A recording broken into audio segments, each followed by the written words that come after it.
Good evening. Welcome to this climate conversation, Climate Urgency, Awareness, and Literacy, hosted by the DNC Council on Environment and Climate Crisis. I'm Michelle Deatrick, founder and chair of the council.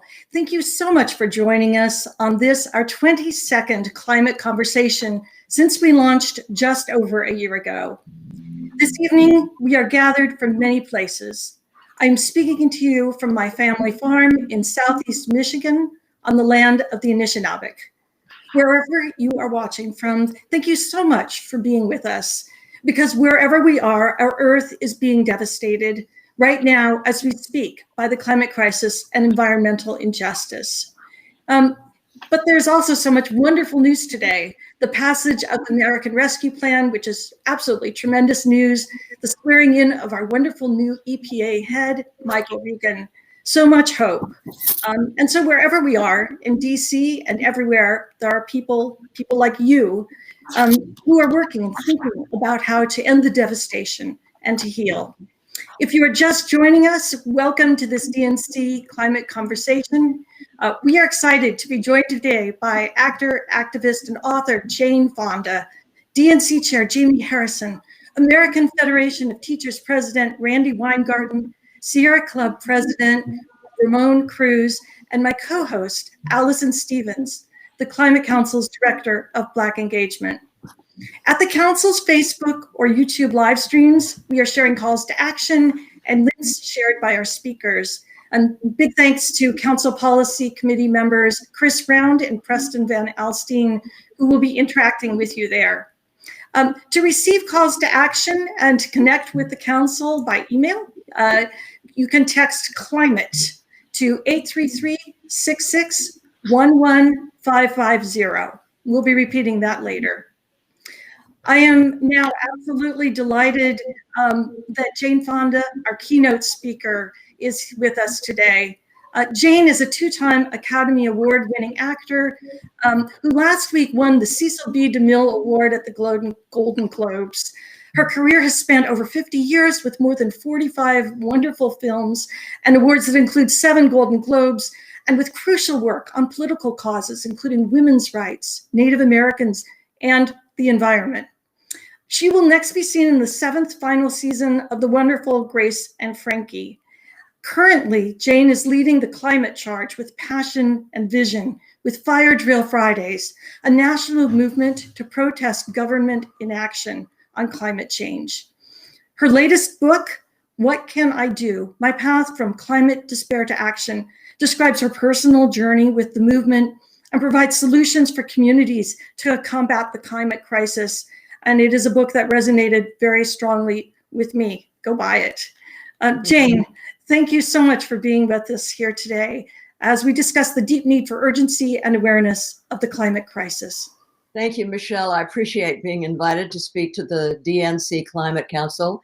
Let me get personal. I was really depressed in 2019 because while I'd done all the right things as an individual to reduce my carbon footprint, I knew it wasn't enough. You know, individual action is the on-ramp. It's not the end point. But what to do? I'm famous, I have a platform, but I didn't know how to use it strategically. And then I read Naomi Klein's book about the Green New Deal.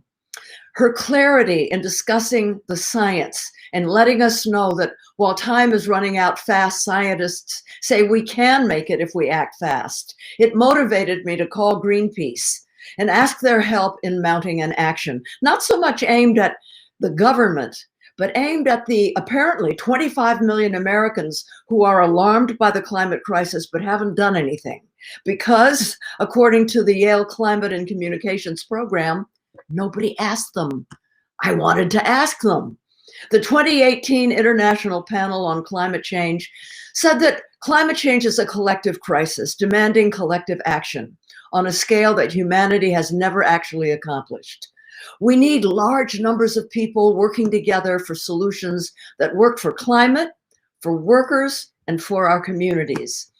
There's such a gap between what the science says is needed and what governments are doing that in 2019, over 1,500 scientists from more than 20 countries called for civil disobedience, explaining that, quote, We believe that the continued governmental inaction over the climate and ecological crisis now justifies peaceful, nonviolent protest and direct action, even if this goes beyond the bounds of the current law. So I moved to DC to launch Fire Drill Fridays, to reach and inspire people who were alarmed but don't know how to get involved. Over the 4 months I was in DC, people came from all over the country, willing to engage in civil disobedience and risk arrest. The vast majority had never done it before. We've continued Fire Drill Fridays virtually since last year, and in 2020, around 9 million viewers attended all across the whole platforms. Leading up to the election, they volunteered by the thousands to text and call the climate voters who had sat out the previous election, and also before the Georgia runoffs. You know, it's quite clear to me, and the data backs me up, that people really care now about climate, and that when we can protest again in person, they're going to show up in unprecedented numbers to demand action from our elected officials. What scientists are saying is very clear, virtually unanimous, and it's going to be very, very difficult. But hundreds of millions of lives hang in the balance with every half degree of warming we either enable or avoid. Okay, so what did the science say we have to do? 1, we have to prevent any new fossil fuel projects. No more investments in fossil fuel extraction or infrastructure. 2, we must cut our fossil fuel emissions in half by 2030. It's 1 decade. If we are to maintain warming levels at 1.5 degrees Celsius. And 3, we have to begin a gradual managed phase out that will bring us to zero emissions by 2050. And we need to do this in a way that safeguards fossil fuel dependent workers and communities. Okay, so here are the crucial and pretty dramatic facts. Globally, we have more already developed reserves of fossil fuels than we can burn and stay within the goals set by science. In other words, continuing just the existing fossil fuel operations, never mind new ones, blows our remaining carbon budget. There's no wiggle room to be adding new fossil fuel production projects if we want to stay at 1.5 degrees Celsius. That's the goal. Now, I hope I don't lose you by showing this graph from Oil Change International, but it clearly demonstrates what I'm saying. You see the orange column on the right, that's 2 degrees Celsius. That was the original goal set at the Paris Climate Treaty, but the scientists are saying things are warming too fast. That would be catastrophic, the 2 degrees. We have to keep warming at 1.5 degrees Celsius. That's the column in the middle. And then on the left, you see the already developed coal, gas, and oil reserves. That's what's already been developed. Look what happens if we use that, if we burn that. We totally go past our carbon budget. It's quite a challenge, isn't it? But we have to do this, and renewable energy is ready to step up. The price of solar and wind power and storage batteries has dropped a dramatic 50 to 100 years ahead of what the International Energy Agency was forecasting only 10 years ago. Mark Jacobson, the director of Stanford's Atmosphere Energy Program, has calculated how almost every country on Earth could go to 80% renewable energy by 2030. Our challenge is getting rid of fossil fuels.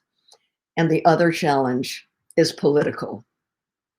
Now, climate activists in the US are pinching themselves over what the newly inaugurated Biden administration is doing to address the climate crisis.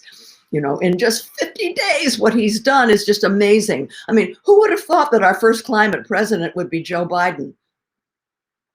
But we should keep in mind that his brave new stances are the results of years of climate activism, protests, strikes, marches, lobbying, civil disobedience, and unrelenting series of extreme weather events, fires and floods. And all of these things have put the climate front and center, along with the pandemic and an economy in crisis, has helped move President Biden from an establishment, fear of deficit spending and big government politician to possibly becoming the, quote, first truly post-Reagan president, as Michelle Goldberg wrote in the New York Times on January 28th. The president's statements and appointments are real reasons for hope. He seems to be committed to addressing the climate crisis, the economic crisis and jobs crisis, and the racial injustice crisis collectively, right? Not sequentially. And this is really critical. Moreover, his White House National Climate Advisor, Gina McCarthy, said recently, quote, "Climate is a racial justice issue, and solving it advances justice and creates union jobs," unquote. Now, this statement is immensely reassuring because it's imperative that justice and job creation be at the center of Biden's climate rollout. I mean, how many fossil fuel jobs are already being cut by industry decline? But we can lessen the pain if climate and labor groups work together. Now, fortunately, the green energy sector is far more job intensive than the fossil fuel industry. But see, the salaries are not on a par with the largely unionized fossil fuel industry. And this means that in giving financial support to the clean energy economy, the federal government needs to demand that the new jobs be family supporting union or union equivalent jobs, and that they are available as soon as the fossil fuel workers begin to transition. No space in between. This is what's being done in Germany with coal workers. Working families and communities deserve to know that fighting climate change won't result in unemployment or a reduced standard of living. And solar panels and wind turbines aren't the only jobs available in the new green economy. There are tens of millions of workers needed to build electric fast rail systems and charging stations for electric vehicles, not to mention the workers needed to rebuild our dangerously decaying storm management and fresh water delivery systems, and to retrofit millions of homes and office buildings to save energy and make them resilient to extreme weather events. These things have been needed for well over a decade. Had prior Democratic administrations been willing to address them, millions of jobs would have already opened up for the unemployed or underemployed citizens who felt betrayed and neglected and decided that Trump at least offered something different. You know, I walked working class precincts in Michigan and Pennsylvania in 2018, and I heard over and over again how the Democratic Party was MIA.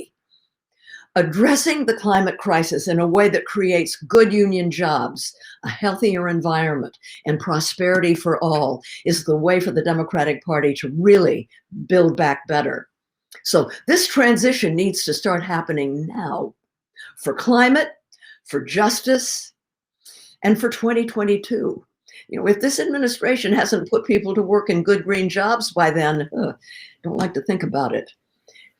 If Biden does things right, I mean, think about it. The Rust Belt and rural wasteland of the United States can become a thriving union towns with safe, dignified jobs that are simultaneously helping America become strong while combating the climate crisis. Surely President Biden understands these things. He's a good pro-labor guy. And yet he announced the closing of the Keystone XL pipeline without offering a plan for a just transition. Labor and climate activists and Democratic Party activists mustn't let him do this again. You know, that's why Randi's AFT and I work with groups like the Labor Network for Sustainability to bring our movements together to create a just, sustainable economy and environment. President Biden has been clearer when it comes to environmental justice. He's already pledged to direct 40% of climate and clean energy investments to disadvantaged communities that have borne the brunt of fossil fuel pollution for decades, the ones that are deemed sacrifice zones. Now, other things we have to do real quickly. We need to make certain that the Biden administration reinstates the Obama-era export oil ban oil export, and expand it to include gas. You see, absent an oil export ban, declining consumption in the US won't automatically lead to declining production, as the oil and gas can still be extracted and then exported. And since we're all on the same planet, cancels out a whole portion of the progress made by reducing fossil fuels through electric vehicles and renewable energy and so forth.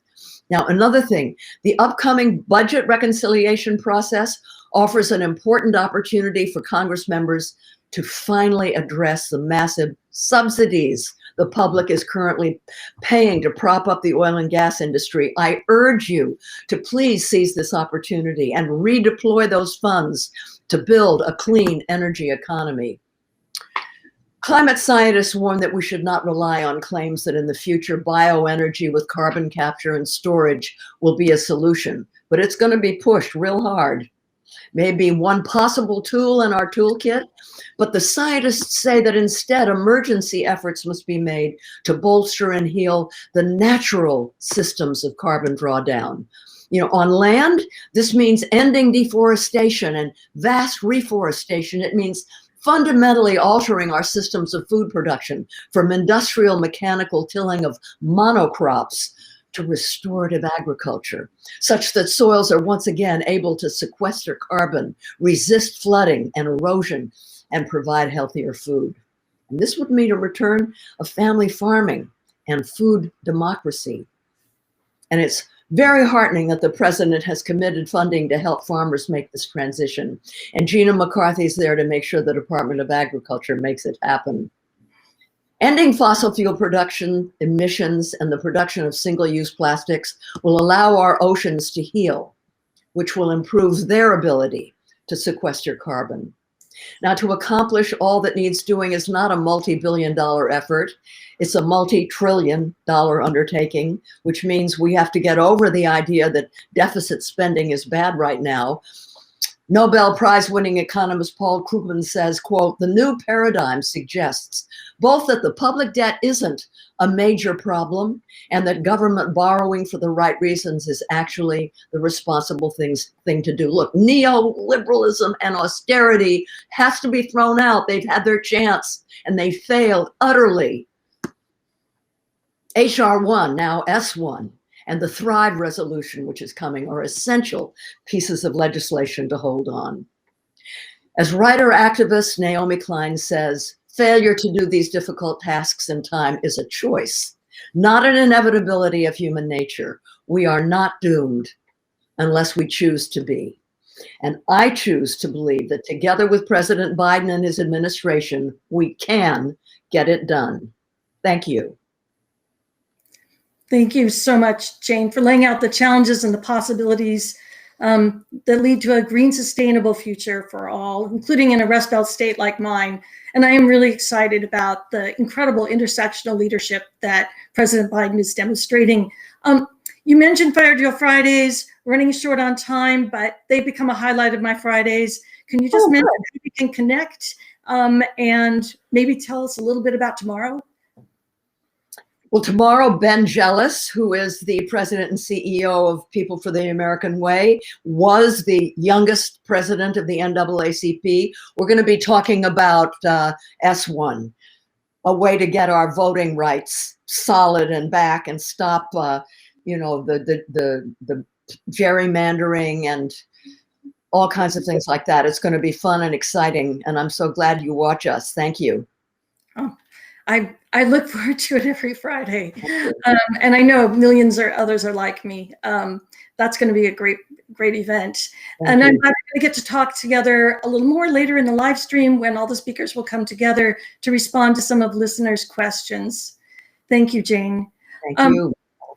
When I learned that Jaime Harrison was to be the next chair of the Democratic National Committee, I was exuberant, and I was so right. Jaime is engaging in outreach and building connections inside and outside the DNC with diverse communities, the kind of organizing that's crucial to good governance and to winning, and we need both. Jaime currently serves as chair of the DNC. As the son of a single teenage mom, he was raised by his grandparents in Orangeburg, South Carolina, and he knows what it's like for a family to have to choose between paying the electric bill and putting food on the table. He knows what it's like to go to sleep in a home with no heat because the power was shut off. Thanks to a good public school education, his family and his community, Jaime was able to earn a scholarship to Yale University and attend Georgetown Law. After college, Jaime went back and taught in his old high school, and then worked to help empower disadvantaged kids to attend college. In 2013, Jaime was elected the first African-American chair of the South Carolina Democratic Party, where he served until appointed as associate chair of the DNC in 2017. In 2020, Jaime ran for the US Senate from South Carolina and ran an awesome campaign building a national grassroots movement. Jaime, thank you so much for being here. Would you share with us some of the highlights of President Biden's really bold, ambitious climate agenda? Thank you so much, Michelle, for that introduction and for your leadership of the DNC's Environmental and Climate Crisis Council. I also want to thank Ramón Cruz and Randi Weingarten for everything that they've done for our country, our party, and our planet. And of course, I want to recognize the legendary Jane Fonda.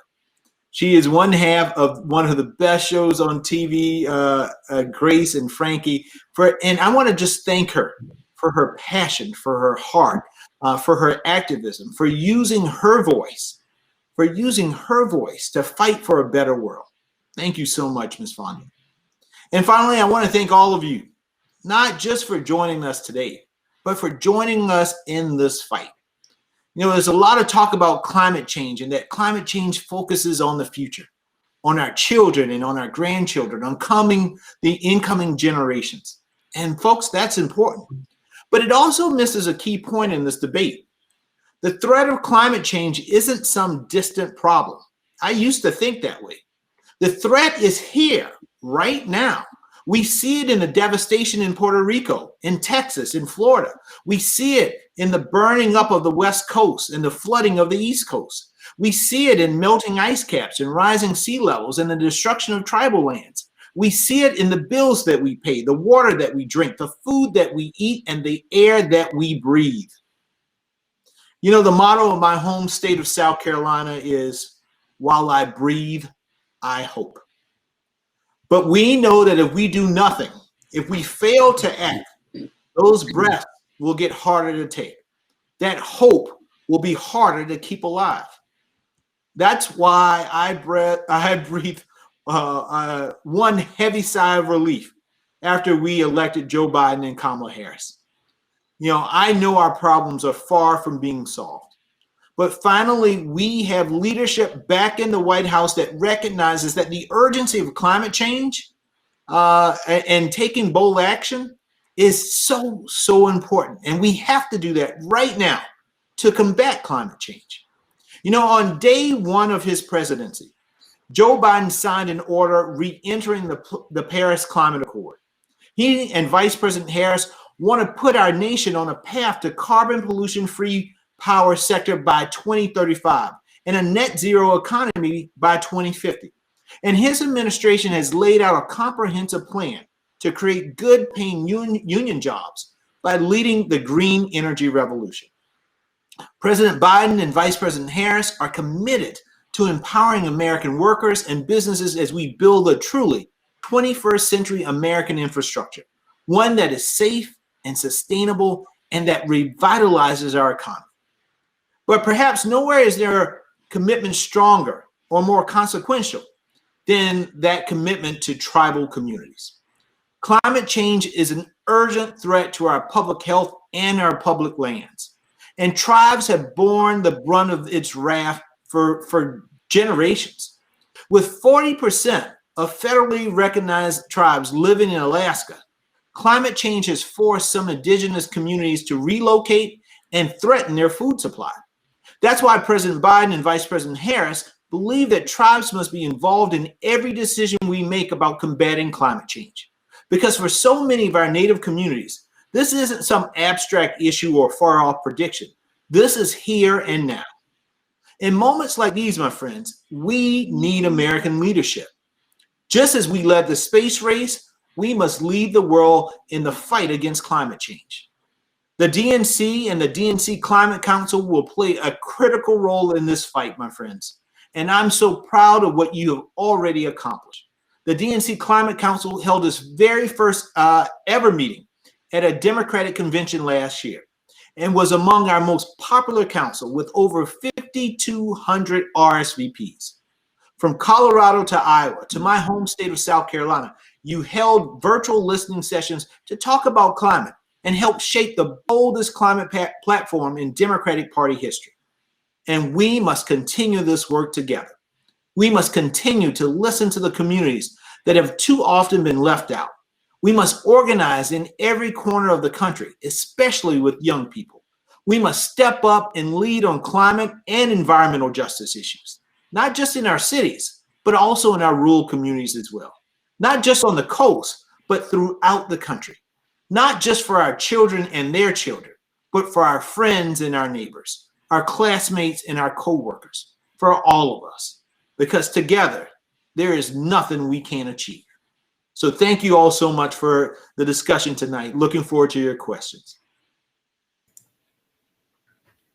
Thank you so much, Jaime. Thanks for the kind words about the council and for all that you're doing. I am so grateful that President Biden ran on a climate agenda, and starting on day one, he's been making history, fulfilling the mandate that voters gave him to be that climate president. I wanted to say that we know electing Democrats up and down the ballot is absolutely crucial to passing bold environmental justice legislation. The Senate and House races in 2022 are obviously crucial. And I've been really impressed by the way you hit the ground running as a new DNC chair, committing to a 57 state and territory strategy for the midterms, as well as the presidential cycle, by your accessibility and your evident true caring about and passion for all of this.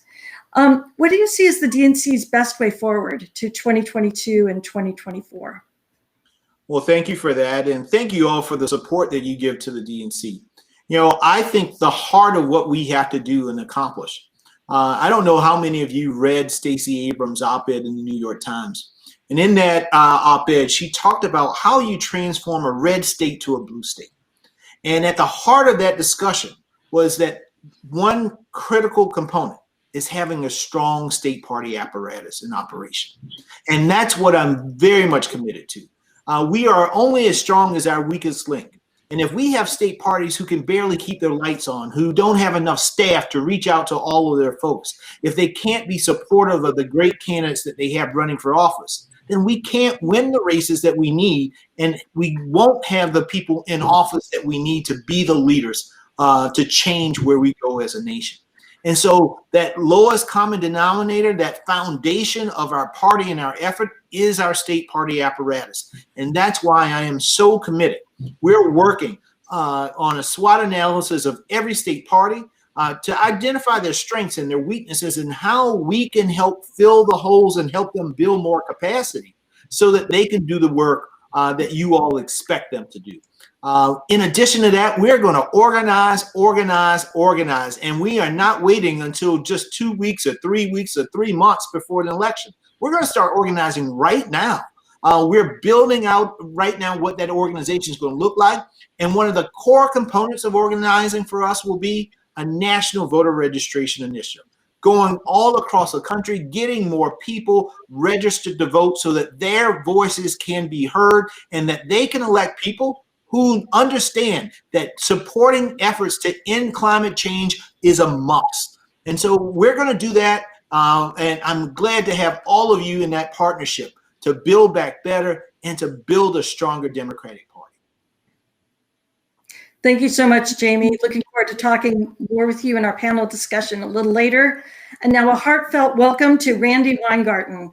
Randi is the president of the 1.7 million member American Federation of Teachers, AFL-CIO, which represents teachers, paraprofessionals, school-related personnel, higher education faculty, and staff, nurses, and other healthcare professionals, local and state and federal government employees, and early childhood educators. Prior to her election as AFT president in 2008, Randi served for 12 years as president of the United Federation of Teachers, AFT Local 2, representing approximately 200,000 educators in the New York City public school system, as well as home child care providers and other workers in law and education. Randi is a former teacher and a current proud union member. I am deeply grateful for your work and your presence here today. and would love to hear your thoughts on the role of AFT and labor in addressing and raising awareness of the climate crisis and environmental injustice. And I think you might have something to say about climate literacy as well. Thank you for being here. Thank you, Michelle, and I'm honored to be here with you and with Ramon and with Jaime and with Jane and with everyone else that's here tonight. And I'm a little, tongue-tied, because every time I'm on stage with Jane Fonda, I'm a little tongue-tied. I forget that I've been, watching her amazing platform for, I'm not going to say more years than I remember, but it is just seeing the kind of breathtaking clarity with which Jane takes on climate is inspiring to all of us.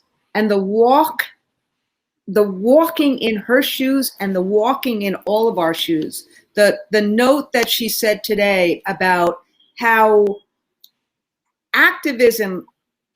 individual activism is an on-ramp.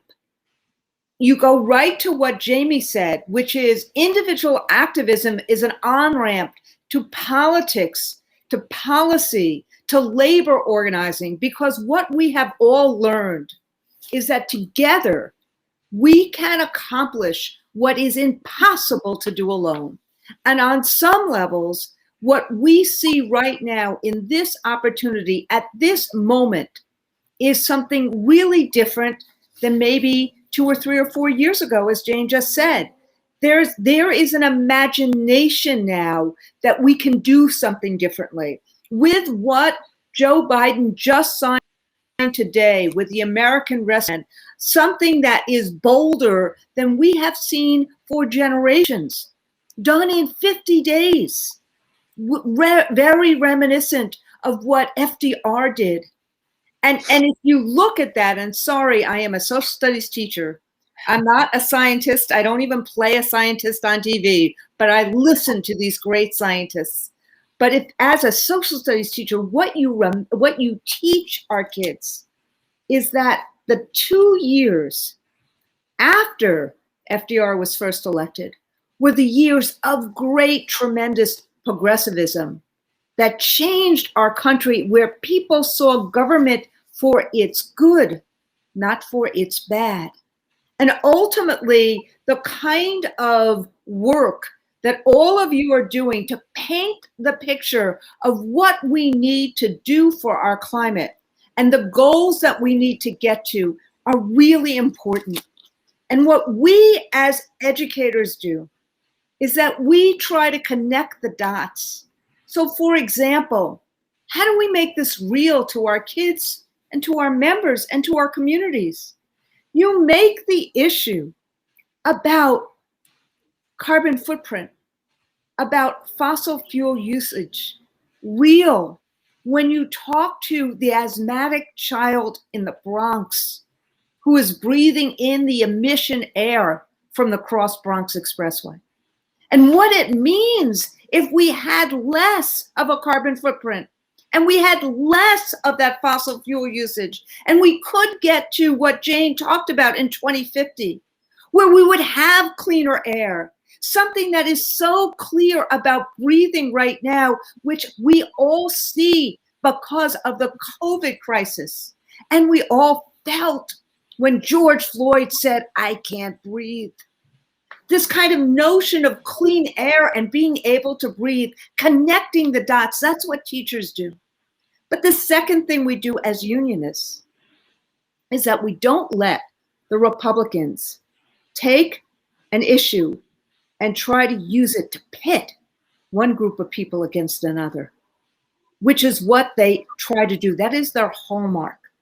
You saw it even in this American Rescue Plan. How dare Roger Wicker say it's so important to help small businesses and then not vote for the bill? How dare they actually say that this bill is full of pork? What this bill is full of is a way to actually ensure that people who are poor, that kids who are poor, will get lifted out of poverty. And so what we need to do in some ways is take on another of the big lie, which is this is about a just transition. This is about good union jobs. You heard Jaime and Jane talk about how we need to be all in this together and lift up unions and lift up good jobs. What was lost by Keystone? Less than 500 jobs. What do we need to have?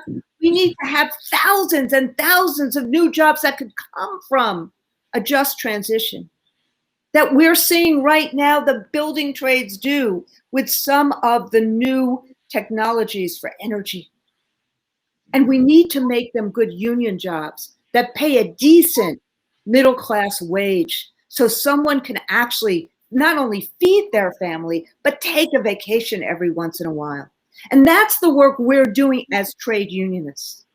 The last thing I'll say is the work we're doing as not just climate activists, but as people who are devoted to ensuring that people understand how to think about this and how to learn about this. Every time there is a devastating incident in climate, like what just happened with the electric grid in Texas because of a winter storm where they knew that if the weather went below 32 degrees, there was a chance for that grid to go down. What happened in California where you saw huge fires destroy communities? What happened in Puerto Rico with hurricanes that destroyed communities? What we do is we need to teach people that there is hope to change that. That if we can actually get the temperature in the way in which Jane spoke about, there's hope to change that. That these kind of events are not cataclysmic, and that we together create that literacy. That we together create those classes in career tech ed that create the pipeline to new energy jobs. That we together create or talk about the urgency so you can discern fact from propaganda. So kids can see that the uncertainty can become great imagination. That's what we all do together. Not let the other side pit fear against hope. That we see with our imagination and our courage and our boldness a new tomorrow. And I end by saying that even every day we are doing things about this. Like just this week, the Rutgers faculty voted to divest from fossil fuel, voted to divest their pensions, led by Naomi Klein. And that was on the heels of the New York City teachers' retirement system doing the same thing. Together, we can accomplish what we can't do individually. And I'm honored as a teacher and a trade unionist and a climate activist to be with all of you.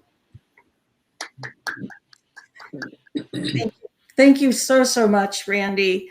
I just want to mention we had many teachers who their question was, how can we get up-to-date climate information into the hands of teachers so they can deliver it as part of classroom curriculum? And AFT kindly sent us a link to some wonderful materials. We're sharing that in comments. And if you sign up with us, if you text climate to 1-833-66-11550, you'll get the follow-up email, which will also have that link. Yep, we started something called Share My Lesson, a platform for teachers and parents and others. And we put material on every single day in various different areas. And what we're also pushing is that we make, as we reimagine education, that we really focus on science and civics in the next couple of years. It's a wonderful resource. Thanks for sharing it with us so we can share it with everyone here. And we are honored and so glad that Ramón Cruz is here with us. Ramón has over 20 years of experience intersecting the fields of sustainability, environmental policy, urban planning, energy, and climate change. He's worked in the public sector as the Deputy Director of State Environmental Regulatory Agency in Puerto Rico, and held senior positions at the Environmental Defense Fund, the Partnership for New York City, and the Institute for Transportation and Development Policy. In 2020, he was elected president of the Sierra Club, which is the nation's oldest and largest environmental organization with nearly 4 million members and supporters in 64 chapters across the US. Ramon, I am a big fan of Sierra Club and the incredible work that Sierra Club does here in my home state of Michigan on air and water quality and so many environmental justice issues. And I'm hoping you can talk about the intersectionality of environmental justice and climate crisis issues. Mm-hmm. Well, thanks a lot, Michelle. Thanks for the introduction and thanks for the invitation. You know, it's a pleasure and an honor to be joining you this evening with such a great group of panelists that I admire so much. So with that, I want to greet everyone. I hope you're all safe and healthy wherever you are in the nation and the world, wherever you are right now. I'm actually in the original territory of the Canarsie people, otherwise known as Brooklyn, New York, though I'm originally from Boriquén, the Taino name for the island of Puerto Rico. And, it has been a difficult year, but thanks to the American people supporting a very ambitious climate agenda that President Biden, Vice President Harris, and the DNC put forward, we're on our way to recover and to reverse the trends in COVID-19 infections and to gear up in order to attack the climate crisis. So as the president of the Sierra Club, which is, as you said, the nation's largest grassroots environmental organization, and like so many of you here tonight, we're working to protect every person's right to breathe clean air, drink clean water, and enjoy and explore our wild and special places. And that work starts with building power, not only in the White House and the halls of Congress, but in communities across the country. Federal action, of course, is critical in tackling climate change, but that alone will not solve the crisis. And that's exactly what the Sierra Club and our more than 3.8 million members and supporters are working to do. After 4 years of the worst administration ever for our clean air and water and climate, and a whole lot more, but of course we can discuss that later. Our work is more urgent and critical than ever, and solving the climate crisis isn't merely about protecting our clean air and water. It must be about ensuring every community is protected, and we no longer treat certain ones, particularly Black and Brown communities, as sacrifice zones. I'm amazed now that the Sierra Club is deepening its commitment to re-examine our history, especially after this summer of reckoning. Our history, which is a great one with many successes, but one that has not always been a model to follow. Also, especially when it comes to our relationship with Native nations or communities of colors or leaders at the forefront of the environmental justice movement. And I'm amazed how people sometimes criticize this and would urge me to stay in my lane, meaning don't get involved in social issues like racism, police brutality, civil rights, etc. And I'm convinced, like my colleague Hub Hopkins says, we're not going to win the fight against climate change or environmental pollution unless we dismantle systemic racism. And, the rationale, goes like this. In our economic system, we allow pollution in some areas, and we say, for the betterment of society or the economy. And we allow fracking on watersheds and people to live by high concentration of contaminants, even though, of course, the ones that are privileged enough would never buy a house by a power plant or a coal mine. But still, we allow these areas to become sacrifice zones. And you know what? In these sacrifice zones live people that become disposable. And we cannot think of anyone disposable unless there is a supportive ideology of supremacy and racism.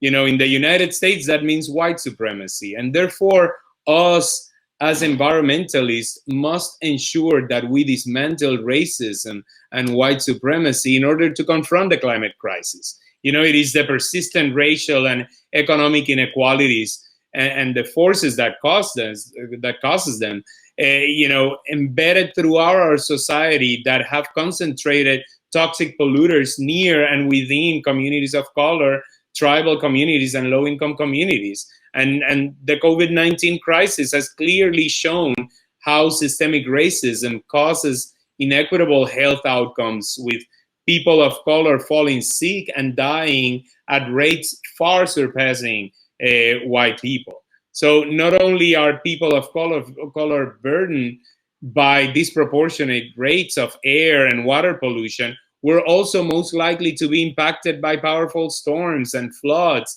intense heat waves, deadly wildfires, devastating droughts, and other effects of the climate crisis. All these wild communities of colors in places like my native Puerto Rico, also have the least resources to prepare for and recover from the effects of the climate crisis. So it is only when we begin to value the lives of all people equally that the burdens of our polluting extractive economy will be shared and also addressed more forcefully. So thankfully, President Biden wasted no time when he took swift climate action that leaves no community behind within hours of assuming office. And that effort has only continued in the weeks since, putting his plan, the boldest ever we have ever seen, into action by a team of great people, putting equity and justice at the center and inside the White House. So there is so much to look forward to. His global climate summit next month will be critical in both bringing the U.S. once again as a world leader on climate action and driving the action necessary to address the crisis at home. So the summit serves as the perfect launching pad to further the necessary work towards a 50% greenhouse gas emission reduction by 2030 and achieve net zero emissions by 2015 in a cost-effective manner, while delivering substantial equity, public health, and economic benefits, aligning with the administration's Build Back Better priorities and post-pandemic economic goals. So yeah, it's a winning agenda, and we look forward to collaborating with all of you in all of it. HR 1, Thrive Agenda, relief package signed today, amazing in only 50 days. So I'll end up here, but look forward to more discussion. So thanks for giving me the chance to join you today. Thank you so much for being with us. This hour, this time together is why we created the council a year ago. We are building out environmental caucuses in all 57 states and territories, building the connecting tissue between them on this win-win-win issue for Democrats. We have a real movement. Climate, environmental justice policy are good for people, they're good for the planet, and they are good for winning. And we have a climate champion in the White House, but President Biden can't do it alone. And so we really enjoy and look forward to working more with Chair Harrison to build out strong grassroots organizing across the US. So please join us by texting climate to 833-66-11550. And now we will turn to the panel, responding in the remaining time to some of the great questions suggested by listeners. We got over 150 of them. My colleague on the DNC Council, Dr. Allison Stevens, will moderate. Allison is the Council's Director of Black Engagement, who has degrees from the University of Nevada, certificate in climate change from Yale, and recently completed her PhD at Rutgers. Allison, thanks so much for guiding this conversation. Thank you. I'm very excited about it. As you said, we've had a lot of interest, and so this is the moment where some members of our audience will get to hear questions that they have asked. One of the things that you'll hear is that a lot of times questions were coming up over and over again. So there were several people asking the same questions, and so we combined them. One question that came up over and over again from our listeners, from Christina in Virginia, Bonnie in Colorado, Karen in Hawaii, and many more, is how do we maintain hope? And relatedly, is it too late? Ramon, I'd ask you to jump into that conversation first. Well, thanks a lot. And, no, it's not too late. The climate crisis is already here, but we can and must take action to protect our communities and ensure a livable future. And I believe, there are many things that can give us hope. But for me, it's being with all of you here tonight on Sierra Club webinars, and hopefully once again soon, at events in person, talking about how to use our power and keep building more to address this crisis, So get involved in your local organizations and support this national agenda. We just experienced the importance of people becoming active, voting, and maintaining themselves, ourselves informed. So we can do this together. So in the interest of time, I'll stop there, but there's so much that we can do. Thanks. Was there anyone else who wanted to jump in quickly? Okay, we'll move to Dr. Stevens, I would just add this. When I was on the campaign trail, I often talked about our motto in South Carolina, while I breathe, I hope. But you know what we did, my friends? We brought hope to this nation by voting. So in essence, while I breathe, I vote. And that is how we bring hope back to this nation. Because when we all voted, we were able to change the leadership. And Joe Biden, just in these few weeks, has already changed the direction of where we're going on this issue of climate change. There's still a lot of work to be done, but we know that we had an administration and leadership that wasn't willing to do it. But we now have an administration and new leadership that is. And that was all because every single one of us went off and we voted. Thank you, Jamie, and thank you, Ramon, for responding to that. We're going to move to Esther in Metro Detroit, Daniela in Converse, Texas, Lucero in Columbia, South Carolina, and dozens more who asked, what can I do right now to get involved? Jane, can you respond to that? Don't try to do it as an individual. Join a group. Obviously, what I'd like you to do is go to the website firedrillfridays.com and join us. We are building community. We are building a movement. And also my book, What Can I Do? My Path from Climate Despair to Action. It gives very, very clear actions that you can take. A lot of people in the chat room have said we should thank fossil fuel workers. So just real quickly, I want to say that I agree. These are people who have done the dirtiest, most dangerous jobs in building our country. And that is why we should not blame them. We should thank them and make sure that they are not left behind with this transition off of fossil fuels. Thank you. Thank you so much for saying that. I mean, that's where that concept of the just transition comes in, and it is so important, but it is possible. Randy, I'm wondering if you wanted to add anything to that question about what we can do right now to get involved. So look, I just agree with Jane. There are many different on-ramps into organizations where you can create community. And community is really important to create because it also creates hope when you're doing things together with other people. You don't feel alone. And after COVID, it's really important not to feel alone and to feel that sense of community. So you already have two groups that are here that, the Sierra Club, you have, you just had both of the, you have the Friday groups, you have Sierra Club, you have our unions, we have on college campuses, we have the Sunrise Movement. There are lots of different ways. And in fact, what we'll do in Share My Lesson is we'll put all those groups together on the platform so that people have access to it for free. But that is really important, to do things together in fellowship.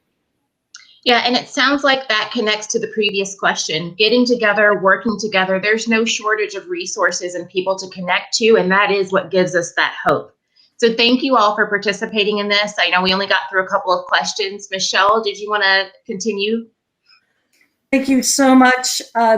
Jane Fonda, Jaime Harrison, Ramón Cruz, Randi Weingarten, such an honor. I've learned so much, and I know everyone who listened has. Thank you to our chat moderators, Chris Round, Preston Van Alstine, Kira Gilbreth, and to our listeners. We're full of hope for people, for policies, and for planet. With Earth Day approaching, we know we're going to be hearing more from climate and environmental justice leaders. And we'll be taking everything that we have we'll take everything we heard tonight to heart and take it forward into the future. We won on November 3rd.